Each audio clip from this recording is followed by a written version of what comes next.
Salut toi! Alors aujourd'hui, je voudrais parler d'un sujet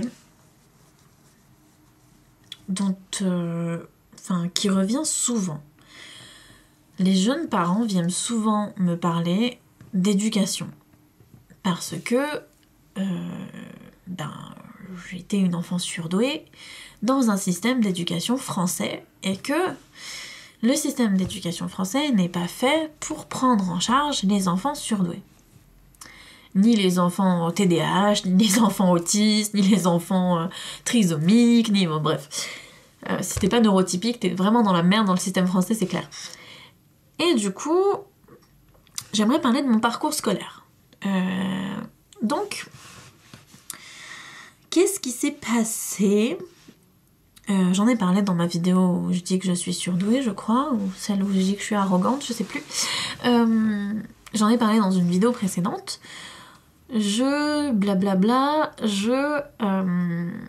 Donc, j'ai été diagnostiquée surdouée assez tôt.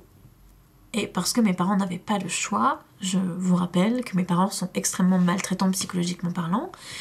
Et que si ils avaient pu ne pas me diagnostiquer et me mettre dans un système pour surdouer quand même, ils l'auraient fait parce que reconnaître ma douance intellectuelle, ça a été une vraie souffrance pour l'un et pour l'autre. Donc comment ça s'est passé ? Donc il faut savoir que j'ai un grand frère qui a 4 ans de plus que moi et à 3 ans et demi, lui il en avait du coup 7 et demi, très exactement. Et lui savait lire, et pas moi. Et j'étais très jalouse de pas savoir lire. Du coup, j'ai bassiné ma mère pour qu'elle m'apprenne à lire pendant des vacances où lui était parti, moi j'étais toute seule. À la fin de ces vacances, je savais lire. J'étais donc Je suis née en début d'année, hein. Je suis née en janvier et je crois que j'étais en maternelle moyenne section. Donc 2e année d'école. Un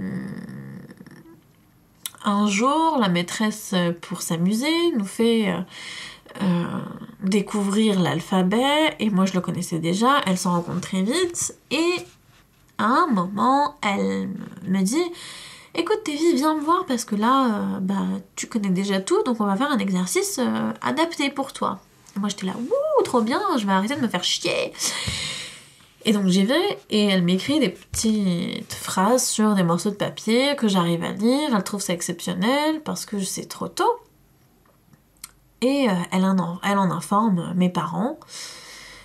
Et le conseil de classe, je suppose qu'il y en a en maternelle, je sais plus, et du coup, ils me font sauter une classe, puisque, maternelle, grande section, on commence à apprendre à lire, et que, le programme, il était caduc pour moi, puisque je savais déjà faire tout ça, donc ça servait à rien. Je passe donc directement au CP. Au lieu de faire ma 3e année d'école, je vais directement en 4e année d'école. Et du coup, ça se passe bien. Et c'est à ce moment-là que mon frère commence à apprendre ses tables de multiplication, je crois. Ou c'est peut-être un peu plus tard. Personne ne se rend compte que je connais tout ça, toutes les formules de calcul, jusqu'à mon CE1, CP-CE1, du coup 2 ans plus tard, où m'arrive une expérience dont je me souviens encore parce que c'était assez traumatisant. La maîtresse de l'époque se rend compte que je connais mes tables de multiplication, que je connais ma table de 3 par cœur, et elle dit il y a des CM2, donc des enfants qui avaient à l'époque 3 ans de plus que moi, qui ne connaissent pas leur table de multiplication. Donc ce que tu vas faire, c'est que tu vas prendre ce petit mot, elle avait écrit un mot, pour que moi, j'aille réciter ma table de multiplication devant une classe de CM2. Et elle m'a dit, tu vas aller à telle classe et tout machin, et tu vas réciter ta table. Donc j'y suis allée, sachant pas trop ce qu'il allait se passer, puisque je n'avais pas lu ce qui allait se passer ce qui s'était écrit sur le papier. Je suis juste venue avec le papier dans cette classe où on m'avait dit d'aller. J'ai donné le papier au professeur et il m'a dit « Vas-y, Tévi, voici Tevie, elle connaît sa table de 3 par cœur alors qu'elle a... je sais plus quel âge j'avais. Alors qu'elle est très jeune, et j'ai récité ma table de multiplication comme une petite freak devant la classe, et ça a été un des moments les plus traumatisants de ma vie parce que c'était l'aveu, finalement, le premier aveu que j'étais surdouée devant des gens.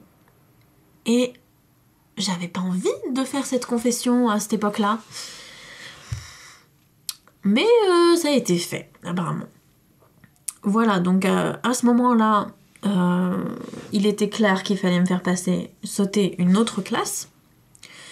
Sauf qu'à partir du moment où t'en sautes 2, ça devient un peu compliqué pour le système public de te prendre en charge, puisque tu as 2 ans de moins que le reste de ta classe. Il y a un décalage à cet âge-là qui est énorme entre un enfant de 9 ans et un enfant de 11 ans, voire 12 ans s'il a redoublé. Il y a un monde à cet âge-là. Tout comme entre un enfant de 5 ans et un enfant de 8 ans, enfin il y a un monde. Donc c'était trop compliqué pour le système scolaire public, et du coup il a fallu me mettre dans le privé.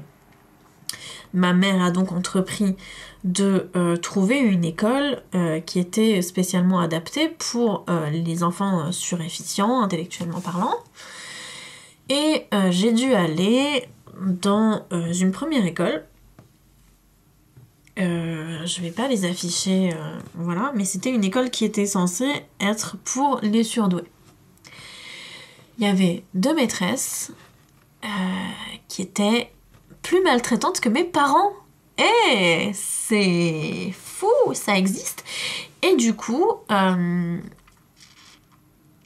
j'ai été punie à toutes les récrés.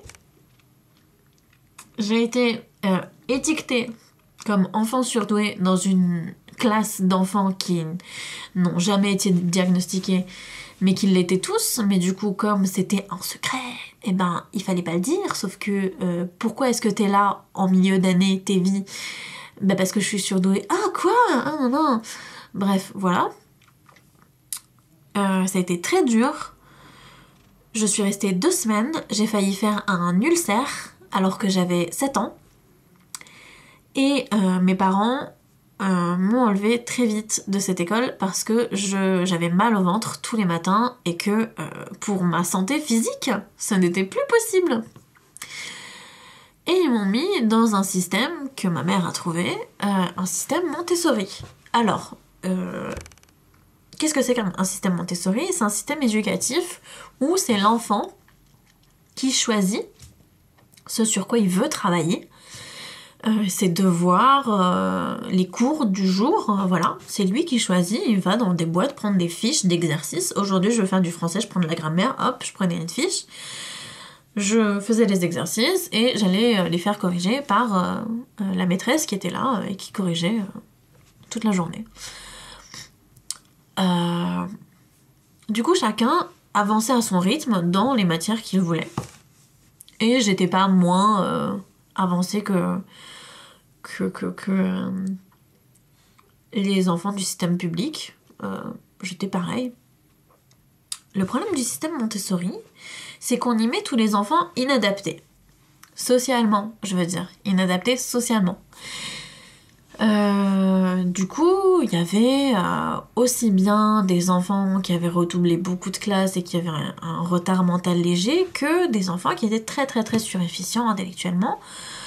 À savoir que moi, je suis entrée chez eux, j'étais en CM1, et il y avait un enfant qui avait 5 ans dans ma classe. Donc qui avait sauté 5 classes, je crois, et qui était déjà trilingue.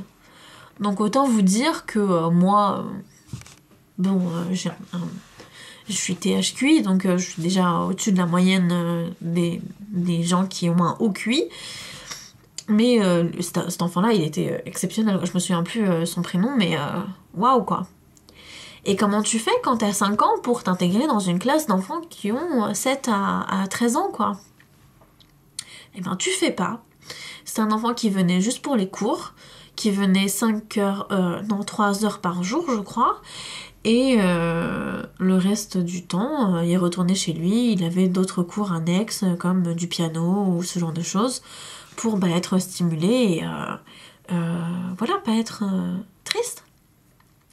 Donc c'est très bien un système Montessori pour les enfants surdoués parce qu'ils s'ennuient pas intellectuellement. Et une des premières causes de la dépression chez le surdoué, c'est le manque de stimulation intellectuelle. Donc c'est très important d'être stimulé intellectuellement pour un surdoué, ça va de son équilibre psychique. Hein. Sauf que quand tu prends tous les enfants inadaptés intellectuellement et émotionnellement et que tu les mets tous dans la même classe, ça fait pas des enfants adaptés quoi. Ça fait plein d'inadaptés ensemble. Et moi, j'étais pas spécialement inadaptée socialement ou émotionnellement, parce que j'avais un grand frère, parce que j'arrivais à me faire des amis. Si à l'époque si avant de sauter des classes, j'avais peu d'amis, c'était surtout parce que j'avais été marginalisée, parce que j'étais très très jeune. Mais sinon, j'arrivais à me faire des amis, hein. Il n'y avait pas de problème avec ça. Socialement, j'étais plutôt adaptée. Et ça a été compliqué pour moi de me retrouver dans un système où intellectuellement j'étais épanouie, mais socialement pas du tout.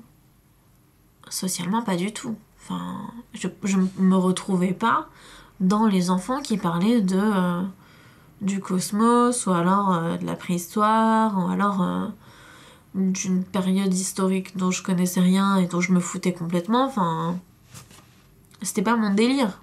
Enfin, moi, j'étais dans les Barbies, quoi. J'étais très intelligente, mais j'étais dans les Barbies. Parce que c'était de mon âge et ça allait, quoi. Et ça a été dur, ouais. Pendant 2 ans, ça a été dur socialement parlant, mais intellectuellement parlant, ça a été cool parce que j'ai appris 2 langues. J'ai appris l'anglais et l'espagnol. Je suis ressortie de cette école complètement trilingue. Ça a été une grande avancée dans ma vie, tout ça. Et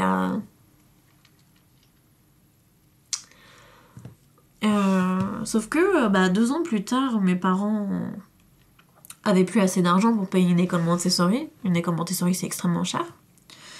Du coup, ils m'ont mis dans une autre école privée, mais avec un système classique.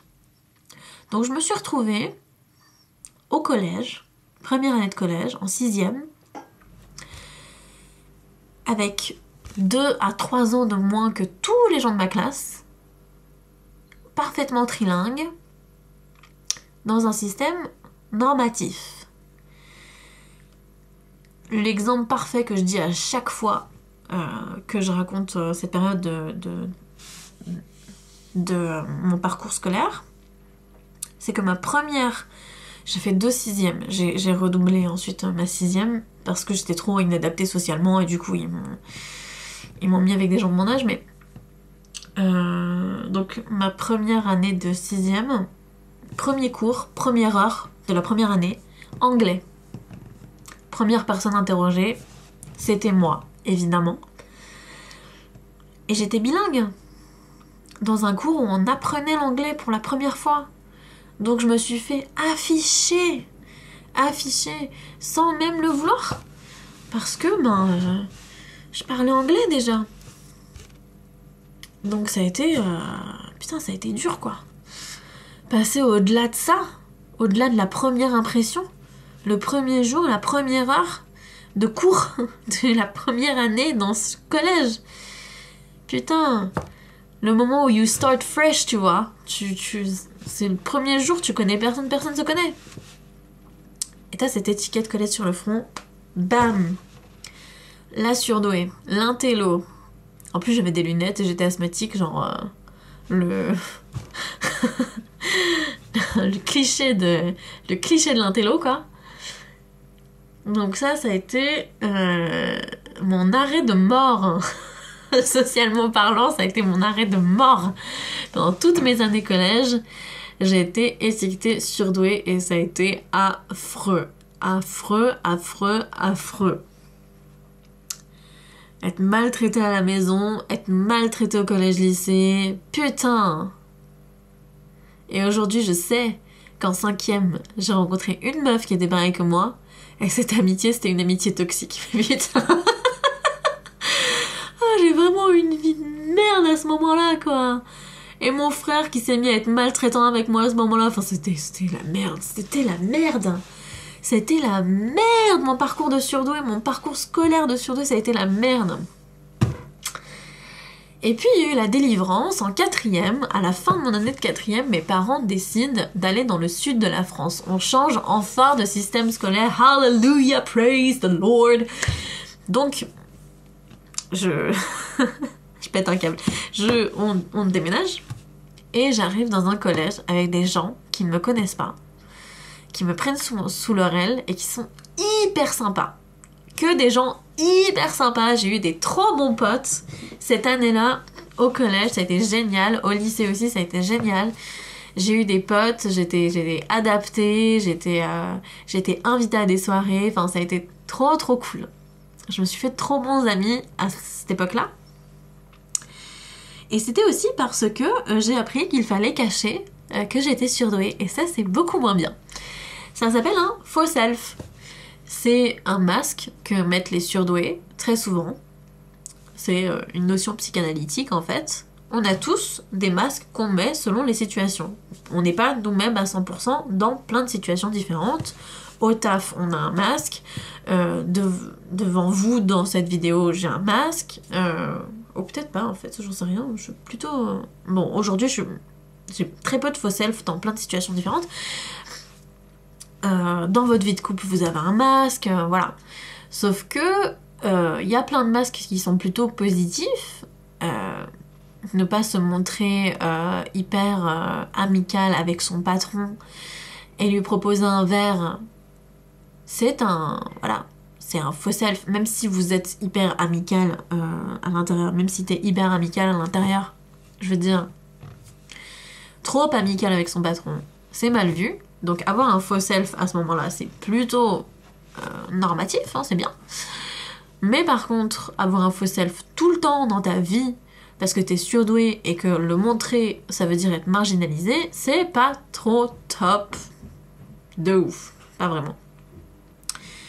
Du coup, ça a été encore un moment compliqué de ma vie, de sortir de ce faux self et d'être une personne, d'être la personne que je suis. Il m'a fallu longtemps, très longtemps, parce que c'est une habitude facile finalement de mettre ce faux self. Quand j'ai eu mes premiers copains, j'ai mis des faux selfs, évidemment. Le faux self de la copine parfaite, de la meuf soumise, de la meuf, voilà, pas trop intelligente surtout. Oh mon dieu, non, une femme intelligente, non mais quel est le fuck. Pas trop intelligente, pas trop amicale, un peu inaccessible, un peu mystérieuse, pas trop... comment dire, extravertie, plutôt timide, ce genre de choses. Pas du tout qui je suis, pas du tout. Sauf que ça plaisait. Et du coup, je suis restée dans ce rôle longtemps. Jusqu'à faire une thérapie. Et où ma psy m'a dit, mais ça y est, vous êtes plus à l'école là. C'est fini. Y a plus besoin du faux self. Et puis vous avez une personnalité géniale. Pourquoi ne pas la montrer? Et c'est à ce moment-là, quand j'étais moi-même, enfin, en sortant de ce parcours scolaire erratique, que j'étège toutes mes amitiés toxiques, toutes mes relations toxiques, les relations familiales toxiques, et ma relation amoureuse toxique de l'époque aussi, qui a été affreuse. Donc voilà. C'est tout. J'espère que cette vidéo t'a plu et t'a fait comprendre ce que c'est que d'avoir un parcours scolaire en étant surdoué. C'est la merde, c'est la merde, c'est la merde. Et encore, moi, j'ai eu beaucoup de chance parce que j'ai pas trop été... voilà, j'ai pas subi beaucoup de harcèlement, mais il y a énormément de harcèlement sur les surdoués. Hein. J'ai ancienne collègue qui m'avait dit que sa nièce qui était surdouée, ses camarades de classe avaient essayé de la défenestrer. Sympa. Et j'ai une amie aussi, une copine de fac, qui m'avait dit qu'elle avait été harcelée jusqu'à ses 22 ans pour être surdouée. Sympa aussi, sympa, sympa. Donc, c'est aussi pour ça qu'il y a énormément de surdoués qui font des faux selfs, qui se montrent pas surdoués, qui se montrent pas comme ils sont, parce qu'ils ont encore peur d'être marginalisés et harcelés. Et j'aimerais que les gens fassent leur coming out cognitif et disent enfin qui ils sont, sans avoir peur d'être rejetés, d'être marginalisés, pour enfin être acceptés comme ils sont. Voilà. C'est tout. Cette vidéo est réellement terminée. J'espère que ça t'a plu. Et il y a toutes les coordonnées pour me contacter en lien dans la description. Donc si jamais tu veux me laisser des commentaires ou un petit message, fais-le. Allez, bisous.